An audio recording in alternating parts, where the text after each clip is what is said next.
Monday to Friday.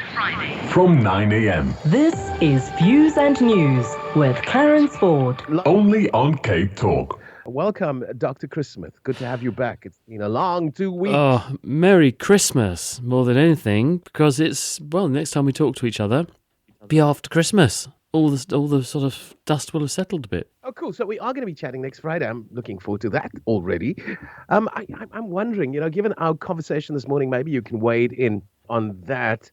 We've got some fires in the deep south. I think you're familiar with our geography, so that's in the Cape Point area. Yes. Yeah, so some pretty big fires, and they've opened up on multiple fronts. Lots of speculation about how they could have opened up. But then we also have our indigenous fynbos. And this indigenous fynbos requires fire for regeneration. Could these fires start spontaneously? Most fires don't start spontaneously, nor does human spontaneous combustion probably exist in reality. Something's got to start a fire, because if you think about what's a fire is a chemical reaction. And for that chemical reaction to start, you need a high enough temperature, you need something for it to burn, and you need something to make the oxidation occur. That's the process. It's a process of oxidation. So you're using oxygen to drive the oxidation of a fuel, and something gets it hot enough to kickstart the process. Now, that could be someone sets the fire. It could be nature sets the fire with a bolt of lightning.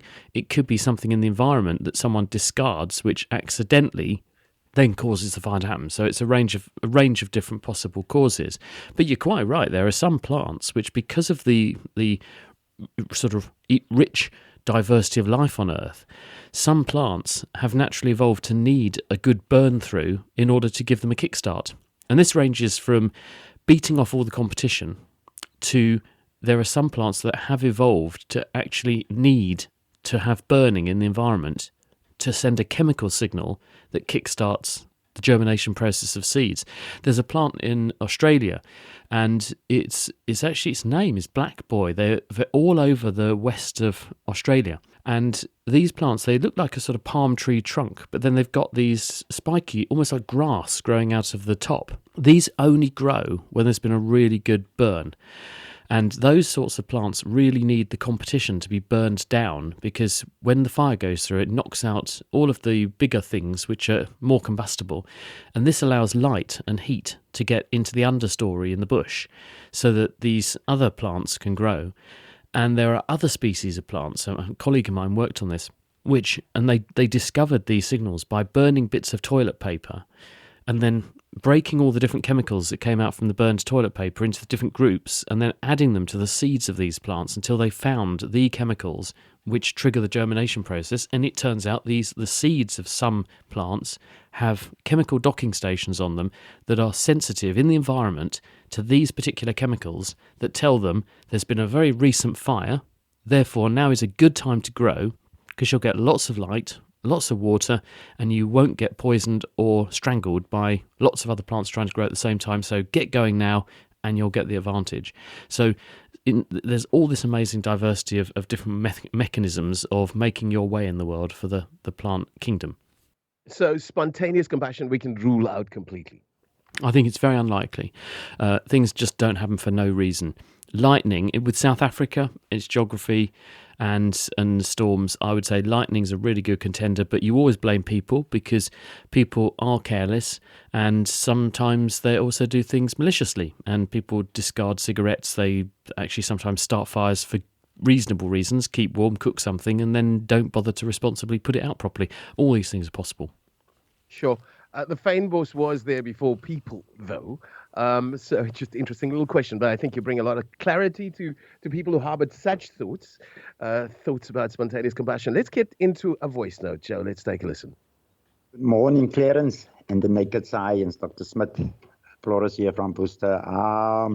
What I would like to know with regarding to climate change, worst case scenario, what if it's too late to try and avert any danger from planet Earth being destroyed any further? What is the worst case? What can happen to us as humanity if it's too late to avert this challenge that we are facing as humans here on planet Earth?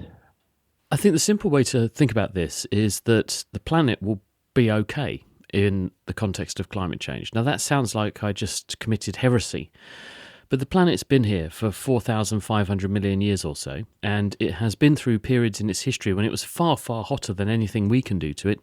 Planet's here, planet's fine. There was a huge, great asteroid that came in about 65 million years ago, and it wiped out 70+% of plants, it wiped out the vast majority of animals, and it gave mammals a kickstart. Animals' life and the diversity of life is all still here. The vulnerable thing in the room is us, and what we're worried about is us, because what the climate change that we predict can do, it has the potential to really upset Earth's apple cart for us. The really cushy number we've got, the top of the pile position that we occupy in the world, that could be jeopardised really significantly by climate change, which is why we're worried about it. We're very, very good at ignoring the elephant in the room until it really affects us and treads on our toes. Then we suddenly think it's a crisis. So really, the Earth will be here. Other things will step up.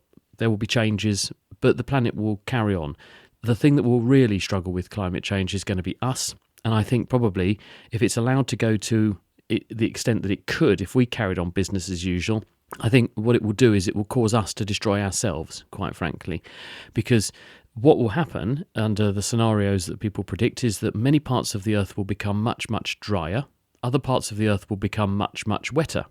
It might be as much as 50% of our livable land area that becomes less hospitable for us. So if I did that to you in your neighbourhood, what would you do? Well, you'd move house, wouldn't you? So where will you move? You'll move to where it's nicer to live. Well, if half of the world now is unlivable and we're living in all the best bits, then what happens to the population density in those parts of the world that are currently still livable or become more livable? Well, people will move there. So this drives up the population density. We currently still are adding to the Earth's human population at a very, very high rate in relative terms. It's about 1% or so per year. In some parts of the world, it's 5% population growth per year, which if you allow that to carry on, you'll double the population in about 70 years or so. So we're already heavily pressurising the environment. And then you've got the impact that when you change the climate, parts of the world that we currently don't like living on, which are pristine wilderness, they're places where animals and other plants have a refuge, they suddenly become more hospitable and more attractive for humans, relatively as well as in absolute terms. And we then go there, plough them all up to grow food for humans. And so you can see that we will end up living on top of each other. We will end up competing for vanishingly rare resources. And we'll probably start a war because the war will be over water and land. And that could well wipe us all out. Or the other factors that will come with that intensification of our use of the remaining environment is we will cause diseases. And so there will be more and more pandemics, and there will be therefore more threats to us from that perspective too. So this is why it's in all our interest to try to minimise the rate at which this happens and try to, until we become a bit more intelligent and can deal with it in a more grown-up way. And also to try to mitigate the extent to which it happens for all of the above reasons. Let's go to Katlejo. Katlejo wants to know what causes lactose intolerance, especially in adult age. He loves milk or loved milk since he was young. But since 2 years ago, I'm experiencing intolerance. But there is a voice note, I'm told. I don't know if you can find it there, but that essentially is the question. Dr. Chris Smith. Well, what's lactose? Lactose is a sugar. It's a sugar made of two smaller sugar molecules glued together, and it's the main sugar which is in milk. And when we feed on this, it goes into our intestines, and we secrete from our intestines enzymes, which are effectively molecular pairs of scissors that chop these molecules apart so that we can absorb the simple sugars. And when we're little and we're relying on milk, we have a high level of enzymes capable of doing this. And some species have more than others. As we get older, we tend to switch off the programs that produce those enzymes, and we can end up in a state of relative deficiency. So if we carry on drinking or eating milk, or we have a diet which contains far more milk than our evolutionary origins really intended us to consume, then you have a state of relative deficiency of the lactase enzyme that breaks down lactose, and then you can have side effects or consequences.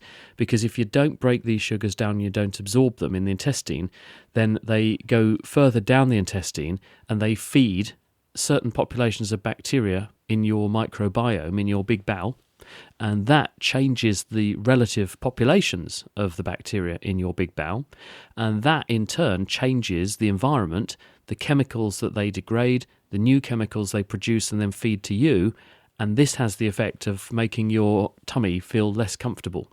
So we tend to see this happen in adulthood because when we're younger we have a biochemistry which is more adapted to survive on a milk diet.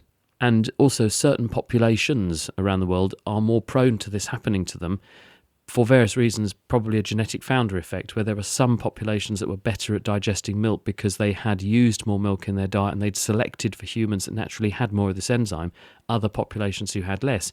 And then where they went and migrated around the earth, they founded populations that then inherited those tendencies. So you tend to see some genetic effects here. Let's go to Denise. She's on the line from Table View. Welcome, Denise. Hi, Clarence. Good morning and good morning, Doctor. I would like to know, if you use sunscreen, does it prevent you from getting the vitamin D that you need from the sun? A good question, and the answer is it does a bit, yeah. Because the way sunscreen works, the common ones include things like zinc oxide nanoparticles. The chemicals are, or what's in the sunscreen, are tiny particles which are so small they're of the order of magnitude of the light waves that they're able to block. So in other words, down at the same sort of size as the light waves of the ultraviolet rays. So if you smother yourself in this stuff, then you reduce the delivery of ultraviolet into the skin, and the way in which your body makes vitamin D in the skin is that the ultraviolet rays act on cholesterol in the skin and they produce 7-dehydrocholesterol, and that is the starting molecule for them making 1,23-dihydroxycholecalciferol, which is made in the liver and then activated in the kidney, respectively, which is otherwise known as active vitamin D. So if you cut down the supply of ultraviolet getting through the skin, you will cut down that reaction a bit. But the reality is that most of us in a sunny country with nice bright sunshine, like South Africa, will probably make enough vitamin D if you have lighter skin anyway. And you probably don't need to put sunscreen on if you've got very, very dark skin, because you naturally are able to fend off the UV with melanin. But if you live in other high latitude places where your supply of sunshine is much, much less, like the UK, where the sun hasn't really shone here properly, a nice bright sunny day, for more than a month, can you imagine the depressing effects of that? It's amazing that people in Britain have got the ability to smile at all. I mean, it explains a lot about why we're miserable all the time, but that really is taking the rip, isn't it? But to clarify then, if you've got a bit of sunshine on your face for about 15 minutes each day, that's probably enough to give you a supply of vitamin D that you need. But when the sunshine means that your shadow is longer than you are, you're probably not getting enough intensity of UV to make enough vitamin D. And if you slap sunscreen on, then you probably are going to stop the process. But most of the year, you're probably getting enough UV in a sunny country to get enough vitamin D. We are chatting with Dr. Chris Smith, lecturer at the University of Cambridge, the Naked Scientist. He joins us every Friday just after 9:30, an opportunity for you to throw any question at him. Dr. Chris, good morning. Why do some people, or rather, why do some blind people roll their eyeballs almost involuntarily? Shabudin in Ottery with that question. Hi, Shabudin. The answer is that if you watch a person who is thinking when you ask them questions, they will move their eyes around. And that some police officers and some psychologists have this idea that if you look at the direction a person looks in, looking left or looking right, that it's a reflection on whether they're engaging the left or the right side of their brain, and therefore whether or not they're likely to be making up the answers, because one side of your brain is more creative, one side of your brain is more logical and didactic. So can eye movements indicate whether or not a person is confabulating? Lying, in other words. It's a bit iffy whether that's true or not, but the reason we move our eyes around when we think is because there are structures at the front of the brain, including one brain region called the frontal eye fields, or FEF, where you coordinate movements of your eyes. And adjacent to that region of the brain are the motor regions of the brain, the premotor and also supplementary motor, but also the motor cortex. So one argument goes that when you move your eyes around, you are engaging some of these motor circuits. When you think about moving your eyes around, you also engage some of the motor circuits that makes them move. And because those regions are also next to the brain areas which are involved in decision making and these other things like memory recall, that one thing, when there's activity in one area, it spills over into the adjacent brain area. So you get some facilitation of those brain areas, which is why we involuntarily, when we're thinking along the lines of one thing, make another thing happen and our eyes move. And so that's probably a more reasonable suggestion for why it happens. And a blind person is, they're not looking at you, so there's nothing to hold their gaze looking at you, so therefore the eyes tend to wander in response to what the brain is thinking, rather than being instructed to look at. And so it probably is a bit more manifest with a blind person, but it's something which we all have a natural tendency to do. Let's go to the WhatsApp line. Zuki is in from Big Bay. Welcome, Zuki. Hi, Clarence. How are you? I'm really lekker, man. Compliments of the season to you. You can go ahead for Dr. Chris Smith. Thank you, and thank you, Dr. Chris. So I've got a question about insect bites. I'm sure you've heard the trick about how to stop them from itching by you sort of make an X on the bite with your nail. And personally, that's worked for me every single time. So I want to know is there anything to that, or is it all in my head? And I've also seen that you can buy devices that claim to heal insect bites, and I think they use heat. So how would those work? Hi, Suki. You did well because you got a Happy Christmas effectively off Clarence, and I just got blanked. So well done. You did better than I did. The answer to this, I think, is that when we have an itch, the reason we scratch an itch, we tend to, when we scratch, are applying a potentially painful stimulus to the skin. And the evidence we have from neurophysiology, how the nervous system works, is when you scratch skin, you activate the nerve fibers or classes of nerve fibers which respond to pain. And when you follow where those nerve fibers go in the spinal cord, they send signals to the pain-sensitive bits of your spinal cord that then tell your brain, this bit of my body hurts.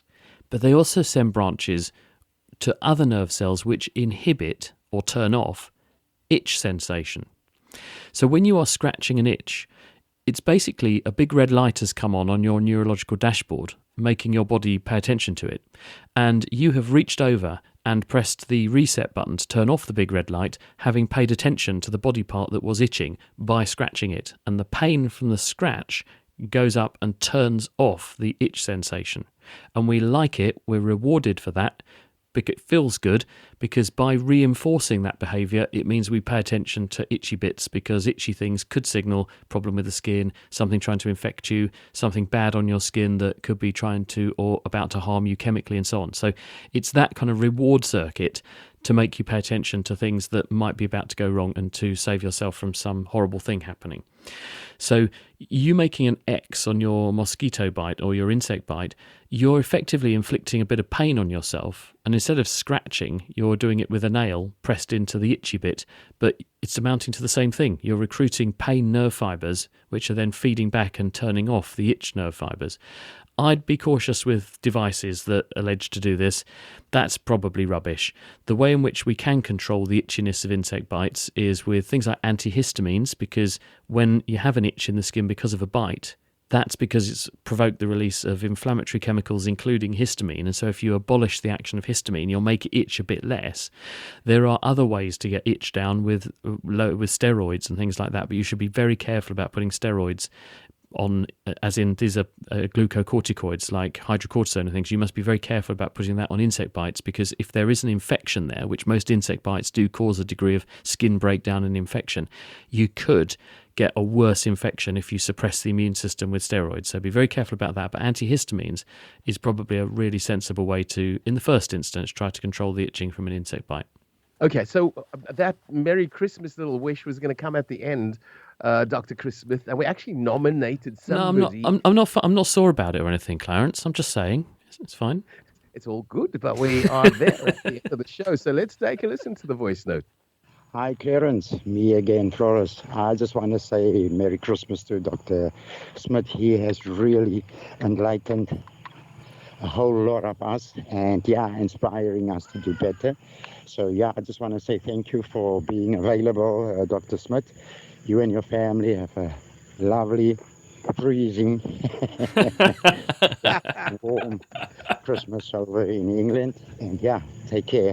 And God bless until we hear again from you. Bye-bye. Well, it's going to be next week, but as I said, Floris was nominated to do that in appreciation of you giving us valuable time every Friday and for all of us learning in that process. So a big thank you to you.